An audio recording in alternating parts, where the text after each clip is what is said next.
3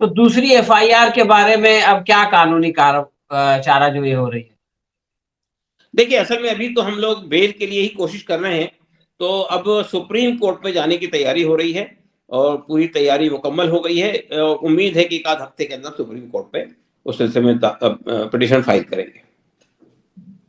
اچھا، ابھی بیچ میں پیرول کے لیے جو آپ لوگوں نے وہ کی تھی، گزارش کی تھی اور درخواست کی تھی، اس کے بارے میں کیا ہوا اور سرکار نے کیا آرگیومنٹ دیا اس کے خلاف؟ دیکھیے پیرول کے لیے ہم نے اس لیے اپلائی کیا تھا کہ عمر کی تیسری بہن جو ہے، چھوٹی بہن، تیسری بہن، اس کی شادی طے ہوئی ہے 28 تاریخ کو، 28 دسمبر کو۔ تو ہم یہ چاہتے تھے کہ شادی میں کم سے کم اس کو آنے کا موقع ملے، وہ بھی شامل ہو اپنی بہن کی شادی میں۔ تو ہم لوگوں نے ایک درخواست دی ہے عدالت میں، اور تب پوری شادی سے متعلق جتنی تفصیلات تھی سب فراہم کر دی، پولیس نے پورا ویریفیکیشن کر لیا، اور اس کے بعد جو جواب داخل کیا ہے اس میں بہت ہی بے بنیاد باتیں کہی گئی ہیں۔ پہلی بات یہ کہی کہ عمر خالد جو ہے ان پر UAPA لگا ہوا ہے، بہت سنگین دھارا ہے، اس لیے ان کو پیرول نہیں ملنی چاہیے۔ دوسری بات یہ کہی گئی ہے کہ یہ جو بات کہی گئی ہے درخواست میں کہ عمر کے پیرنٹس جو ہے وہ بہت بوڑھے ہیں اور عمر کی ضرورت ہے ان کو کام کرنے کے لیے، تو انہوں نے کہا عمر کے فادر تو ایک پولیٹیکل پارٹی کے نیشنل پریزیڈنٹ ہیں، اور ان کی والدہ جو ہے، ان کی ماتا جی جو ہے وہ ایک بوٹیک چلاتی ہے، تو یہ دونوں پروگرام وغیرہ سب کر سکتے ہیں، عمر کی کوئی خاص ضرورت نہیں ہے۔ اور عمر اگر رہا ہوں گے یا عمر پیرول پہ نکلیں گے تو وہ یعنی وٹنسز کے ساتھ میں چھیڑ چھاڑ کر سکتے ہیں، اور سوشل میڈیا پہ وہ انٹرویو وغیرہ دے سکتے ہیں، اس کو روکا نہیں جا سکتا ہے۔ تو اب اس پر بحث چل رہی ہے، 7 تاریخ کو آخری مطلب اس میں بحث ہوگی، ہمارا وکیل جواب دے گا ان چیزوں کا۔ یہ جو پورا معاملہ ہے کہ بھئی فساد کسی اور نے کرایا، کپل مشرا نے کھلم کھلا چیلنج کیا، اور اس کے نتیجے میں اس کے جواب میں سرکار نے جو ہے وہ عمر خالد یا خالد سیفی اور اس طرح کے دوسرے بے قصور لوگوں کو گرفتار کر کے جیل میں ڈال دیا۔ تو آخر اس سے حکومت کیا چاہتی ہے؟ کس چیز نے اس کو مجبور کیا اس طرح کی حرکت کرنے کی؟ دیکھیے پہلی بات تو یہ ہے کہ دلی کے دنگے کیوں ہوئے، اصل چیز تو یہی ہے۔ دیکھیے اس وقت میں جس زمانے میں CAA NRC کی تحریک چل رہی تھی اور اس نے پوری حکومت کو ہلا کے رکھ دیا تھا، میں سمجھتا ہوں کہ حکومت کے لیے بالکل غیر متوقع تحریک تھی، اس نے اس کو دبانے کی، کچلنے کی بہت ممکنہ کوششیں کی۔ یہاں پہ ہتھیار لے کر لوگ آئے، فائر تک کیے گئے، دھرنا کیا گیا، جلوس نکالے گئے، اور پولیس نے کئی بار بیریکیڈ لگا دیے، کئی بار ان کو روکنے کی کوشش کی۔ ان سب کے باوجود بھی ہماری مہیلائیں، ہمارے نوجوان کس سے مس نہیں ہوئے۔ اور پھر یہ دلی تک محدود نہیں تھا، ملک کے تقریباً 287 مقامات پر شاہین باغ بنے ہوئے تھے اور ہر جگہ پروٹیسٹ ہو رہے تھے۔ تو یہ جو CAA NRC کے خلاف جو تحریک چل رہی تھی وہ بہت ہی ایگزمپلری تحریک تھی، اور اس نے حکومت کو گھٹنے ٹیکنے میں مجبور کر دیا تھا۔ حکومت پریشان تھی کہ کیسے اس سے نپٹا جائے۔ تو ایک تو دلی کے دنگے ہوئے، تو انہوں نے دلی کے دنگوں کا سہارا لے کر ان سب لوگوں کو، یعنی جو یہاں دلی کے اندر جو ایکٹیوسٹ تھے ان میں سے چنندہ لوگوں کو، حالانکہ نام تو بہت ہے اس کے اندر، اپوروانند کا نام بھی ہے، یوگندر یادو کا نام بھی ہے، ہرش مندر کا نام بھی ہے، ان کے خلاف کوئی کارروائی نہیں ہوئی ہے، حالانکہ FIR میں ان سب کے نام ہیں۔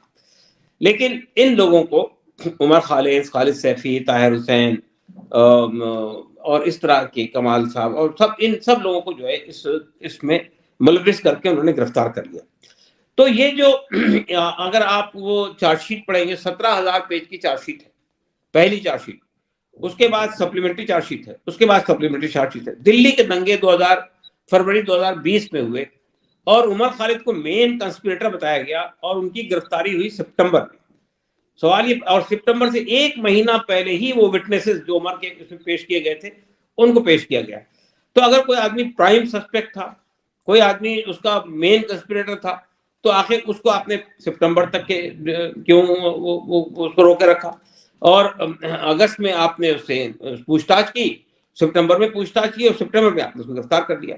تو یہ پوری کارروائی، جیسا کہ ہمارے وکیل نے بہت صاف طور پہ کورٹ میں کہا کہ یہ پوری چارج شیٹ 17,000 پیجز کی چارج شیٹ، اس کے بعد ایک سپلیمنٹری چارج شیٹ، اس کے بعد تیسری سپلیمنٹری چارج شیٹ، یہ فیملی مین کی اسکرپٹ نظر آتی ہے، اور یہ سب تمام الزامات بے بنیاد ہیں۔ عمر خالد اس زمانے میں دلی میں موجود بھی نہیں تھے، تو یہ کہا گیا کہ نہیں وہ سائلنٹ کنسپریٹر تھے. انہوں نے کہا کہ وہ جو یہ بتایا گیا کہ اس کے اندر جو وہ گروپ بنایا گیا تھا واٹس ایپ گروپ ان لوگوں نے, اس میں عمر خالد نے کبھی کچھ بات کہی ہوگی, باقی وہ اس میں کبھی اس نے پارٹیسپیٹ بھی نہیں کیا. تو یہ کہا گیا کہ وہ سائلنٹ کنسپریٹر تھے. پھر ان کی ایک تقریر ہوئی تھی ناگپور میں ویلفیئر پارٹی کے ایک پروگرام میں اسی زمانے میں, تو ناگپور میں نہیں, امراوتی میں, مہاراشٹر میں. اس تقریر کا ایک جملہ چارج شیٹ میں کوٹ کیا گیا اور یہ کہا گیا کہ یہ ہے ثبوت اس بات کا کہ عمر خالد اس دنگوں کے پیچھے تھے. اور وہ جملہ یہ تھا کہ اگر ٹرمپ ہندوستان آئیں گے تو ہم ان کو بتائیں گے کہ ہندوستان کے اندر کس طرح کی لا لیسنس چل رہی ہے, کس طرح کے قوانین بن رہے ہیں. لیکن ہمارے وکیل نے عدالت میں یہ سوال کیا کہ آپ نے یہ تقریر کا جملہ کہاں سے لیا, کیا آپ نے اس تقریر کو کور کیا, پولیس نے خود کور کیا اس کو. تو انہوں نے کہا ہم نے ریپبلک ٹی وی کے پروگرام سے نکالا اس کو, ریپبلک. تو یہ پھر ریپبلک ٹی وی سے جب پوچھا گیا کہ آپ کو کہاں سے ملا, تو انہوں نے یہ کہا کہ ہم نے امت مالویا جو بی جے پی کے آئی ٹی سیل کے ذمہ دار ہیں ان کے ٹویٹ سے لیا. اب آپ سوچئے کہ یہ ایک جملہ اور اس کے بنیاد پہ پوری تھیوری گڑی گئی کہ یہ مین کنسپریٹر ہے اور فلاں ہے فلاں ہے. وہ جملہ بھی پولیس کے پاس ڈائریکٹلی نہیں آیا, وہ ادھر سے انہوں نے لے کر اس کو شامل کیا. تو ہمارے وکیل نے پوری تقریر جو 20 منٹ کی تقریر تھی وہ پوری سنا دی اور یہ کہا کہ بتائیے اس میں آبجیکشنبل کیا ہے. وہ پوری تقریر اگر کوئی بھی سنے گا تو وہ کہے گا کہ یہ تو عجیب و غریب بات ہے. وہ کہہ رہا ہے کہ تم پتھر مارو گے, تم لاٹھی چلاؤ گے تو ہم پھول برسائیں گے, تو ہم کو جیل لے کے جاؤ گے تو ہم سارے جہاں سے اچھا کہتے ہوئے جیل چلے جائیں گے, اور تم یہ کرو گے تو ہم گاندھی جی کی بات پیش کریں گے. اس طرح کے جملے ہیں اس کے اندر اس تقریر میں. اور یہ کہا جا رہا ہے کہ صاحب وہ اس کے اندر عمر خالد نے یہ بھڑکاؤ بھاشن دیا تھا کہ اگر ٹرمپ آئیں گے تو ہم یہ کریں گے. تو مسئلہ یہ ہے کہ آپ اٹھا کر دیکھ لیجیے پوری چارج شیٹ کو, کوئی بھی ایک ایسا سبسٹینشیل چارج نہیں ہے جس سے کہ عمر کا کوئی معاملہ بنتا ہے اس کے اندر. لیکن چونکہ اس میں 28 سیکشن لگے ہوئے ہیں, ڈریکونین لا ہے, یو اے پی اے لگا ہوا ہے. تو یو اے پی اے لگایا اس لیے جاتا ہے کہ اگر آپ پاس ثبوت نہیں ہے تو چاہے لمبے عرصے تک جیل میں روکے رکھنے کے لیے آپ کسی پر یو اے پی اے لگا دو تاکہ وہ آسانی سے واپس نہ آ سکے. یعنی آپ سوچئے بیل پر جو 1.5 سال تک کی بحث ہوئی ہے اس میں پورے کیس پر بحث کرنی پڑی کہ یہ بے بنیاد ہے, ایک چارجز میں بات کرنی پڑی. تو یو اے پی اے کے اندر یعنی عام دھاراؤں میں تو پولیس کو یہ ثابت کرنا پڑتا ہے کہ یہ آدمی ملزم ہے. یو اے پی اے میں وہ آدمی کو یہ ثابت کرنا پڑتا ہے کہ میں ملزم نہیں, صفائی دینی پڑتی. تو یہ عجیب و غریب قسم کا قانون ہے اور یہ قانون کے پیچھے حکومت جو چاہے کام کرتی ہے. پولیس جو ہے جس کو چاہے گرفتار کرتی ہے, ان کے ہیومن رائٹس وائلیٹ کرتی ہے, ان کو برسوں تک جیل کے اندر ڈال دیتی ہے. تو یہ سچویشن ہے.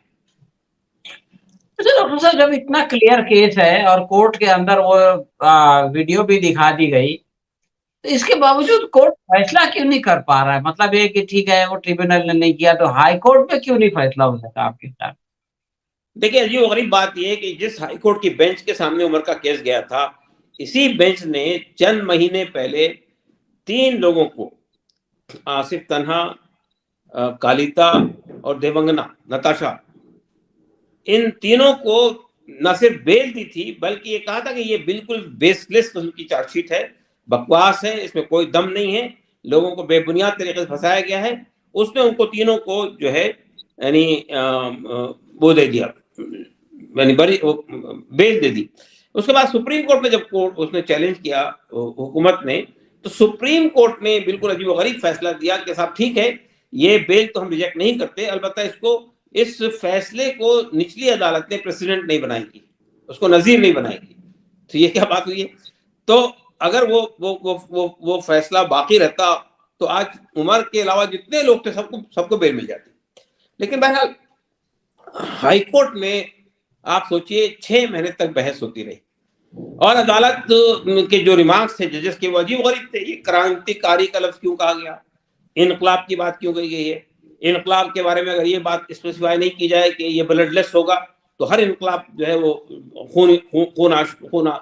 خون آشام ہوتا ہے, ہر انقلاب میں بلڈ بہایا جاتا ہے. تو یہ بڑا یعنی آبجیکشنیبل لفظ ہے انقلاب زندہ باد اور انقلاب کرانتی کاری لفظ. اور پھر یہ بات کے ساتھ آپ نے جو ہے وہ بھگت سنگھ کو کوٹ کیا ہے, آپ نے گاندھی جی کو کوٹ کیا ہے. تو گاندھی جی اور بھگت سنگھ اس طرح کے پروٹیسٹ کرتے تھے کیا؟ تو یہ اور تو اس طرح کی باتیں اس کے اندر ہے. اب ظاہر ہے کہ اب آپ نے اس کے بعد جو فیصلہ سنایا، یہی جج ہیں جو پچھلی بار اس میں بھی تھے، اس میں بھی ہیں، تو اس سینئر جج یہی تھے، تو فیصلہ میں یہ کہہ دیا کہ نہیں پرائما فیسا کیس ہے، اس لیے بیل نہیں دی جائے گی۔ اب اس کا کیا جواب ہے؟ اچھا، تو اب آپ لوگ سپریم کورٹ میں جا رہے ہیں، تو وہاں پر پروویل ہونے کی کیا وجہ آپ کو دکھائی دیتی؟ دیکھیے سپریم کورٹ میں ایک تو اس وقت میں تھوڑا سا ماحول بدلا ہوا ہے، نئے چیف جسٹس آئے ہیں، انہوں نے بہت ساری ایسی باتیں کہی ہیں کہ ہیومن رائٹس کو ہم اپہولڈ کریں گے، بے بنیاد الزامات کسی پہ نہیں لگنے دیں گے، اور جوڈیشری جو ہے وہ کسی پریشر کو قبول نہیں کرے گی، اس طرح کی بہت ساری باتیں انہوں نے کہی ہے۔ تو ہمیں امید ہے کہ جس طرح ابھی اسی زبیر کو اور تیسرا ستلوار کو اور آنند تیل تملے کو جو سپریم کورٹ نے جس طرح سے بری کیا، یعنی مطلب ان کو بیل وغیرہ دی ہے، اس سے یہ امید بنتی ہے کہ یہاں بھی بیل مل جائے گی عمر خالد کو۔ آپ دیکھیے اس چارج شیٹ میں جن لوگوں کو وٹنس کے طور پہ پیش کیا گیا ہے، سرکار نے ان کے نام تک نہیں کوٹ کیے، الفا بیٹا گاما اس طرح سے۔ اب وہ کہہ رہے ہیں کہ یہ عمر خالد باہر نکلیں گے تو وہ وٹنسز کو متاثر کریں گے، جو وٹنسز نون ہی نہیں ہے ان کو کہاں سے متاثر کرنے کا سوال پیدا ہوتا ہے۔ تو یہ باتیں، اور پھر یہ کہ سوشل میڈیا میں بولیں گے، اگر آپ یہ کنڈیشن لگا دیں کہ سوشل میڈیا میں بات نہیں کریں گے تو کیا ہونے والا ہے؟ بہرحال یہ سب بے بنیاد باتیں ہیں، اور پورا کیس ہی من گھڑت ہے، یعنی کنکاکٹڈ چارجز کے اوپر میں ہے، فیبریکیٹڈ چارجز کے اوپر میں ہے۔ تو ظاہر ہے کہ سرکار کو بھی اور پولیس کو بھی ڈر لگا ہوا ہے کہ اگر اس میں ان کو بیل مل گئی تو آسانی کے ساتھ میں اس کے بعد پھر ہمارے کیس میں کوئی جان نہیں ہے، اس لیے ہم بہت دن تک روک نہیں سکیں گے۔ تو یہ بیسیکلی یہ جو یو اے پی اے لگا کر یہ جو ان کو بند کیا گیا ہے، بنیادی طور پہ یہ نوجوانوں کے حوصلوں کو توڑنا چاہتے ہیں۔ یہ چاہتے ہیں کہ باہر آ کے پھر سے دوبارہ کسی تحریک کا حصہ نہ بنے۔ تو یہ چاہتے ہیں کہ ان کو ایک سبق سکھایا جائے کہ اگر آپ اس طرح کی حرکت کریں گے، ظاہر ہے کہ نوجوان ہیں اور ان کے سامنے ان کا پورا کیریئر ہے، پوری زندگی ہے، تو یہ سمجھتے ہیں کہ اس طرح اگر ہم ان کو دبا کر ان کے حوصلوں کو پست کر دیں گے تو اس کے بعد پھر یہ کوئی رول نہیں پلے کر سکیں گے سماج کے اندر۔ بہرحال ایک بے بنیاد قسم کا ان کا خیال ہے، لیکن بہرحال ٹھیک ہے، یہ خیال ہے۔ تو آپ کا کیا خیال ہے کہ اس طرح کے جو نوجوان ہیں جو اتنے بڑے بڑے عزائم رکھتے ہیں اور اس طرح سے حق کے لیے لڑتے ہیں، کیا وہ سرکار کی اس طرح کی دمن کاری نیتیوں سے ڈر جائیں گے؟ دیکھیے میں جہاں تک عمر کو جانتا ہوں، اور عمر کو جب گرفتار کیا گیا تھا، گرفتار ہونے سے پہلے عمر نے کہا تھا کہ مجھے یہ بات کا اندیشہ ہے کہ مجھے گرفتار کیا جائے گا، تو انہوں نے کہیں بھاگنے کی کوشش نہیں کی، انہوں نے بلایا بات چیت کے لیے، چلے گئے۔ اور تو اس درمیان میں بھی جیل میں بھی اور جیل سے باہر بھی اور عدالتوں میں بھی جب بھی ملاقات ہوئی عمر سے، ہم نے الحمدللہ کسی قسم کے حوصلوں کو پست ہوتے ہوئے نہیں دیکھا ہے، اور وہ اکثر اپنی والدہ کو ہی کنسول کرتا ہے کہ آپ کو گھبرانے کی ضرورت نہیں ہے، یہ بے بنیاد چارجز ہے، یہ ختم ہو جائیں گے، میں باہر آؤں گا۔ اور اس کے جو آرٹیکل چھپے ہیں، جو اس نے چیزیں لکھی ہیں، وہ اس سے مجھے لگتا نہیں کہ وہ یعنی اس کے حوصلوں کو یہ پست کرنے میں کامیاب ہوں گے۔ اس نے اپنا پورا وقت جو ہے وہاں پہ پڑھنے پڑھانے میں گزارا ہے، تقریباً 800 کتابیں اس نے پڑھ لی ہے اس درمیان میں۔ تو یہ یعنی میں سمجھتا ہوں کہ ایک لحاظ سے جیل میں ان کو ایک موقع ملا۔ دیکھیے ایکٹیویزم کے اندر بہت سارا موقع آدمی کو غور فکر کرنے کا، سوچنے سمجھنے کا، کتابیں پڑھنے کا ملتا نہیں ہے، تو وہاں نہ انٹرنیٹ ہے نہ موبائل ہے، سوائے ایک چھوٹی سی کوٹری ہے اس کے اندر رہنا ہے، تو سوائے کتابیں پڑھنے یا مطالعہ کرنے کے علاوہ کوئی راستہ نہیں ہے۔ تو میرے خیال سے وہ ایک یہ جو 2 سال کا پیریڈ ہے یہ خاصا پروڈکٹیو بھی رہا ہے ان کے لیے۔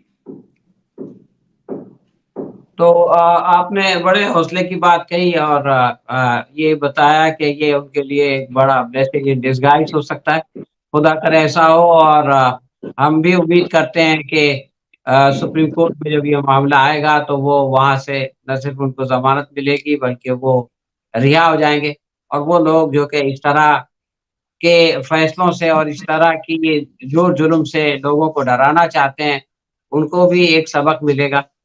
تو اس امید کے ساتھ اور اس دعا کے ساتھ ہم اجازت چاہتے ہیں کہ بہت جلد عمر خالد جو ہے وہ اور ان کے سارے ساتھی خالد سیفی اور باقی لوگ بھی ان غلط قانون سے چھوٹ کر کے آئیں۔ آپ کا بہت بہت شکریہ۔ شکریہ جناب، انشاءاللہ۔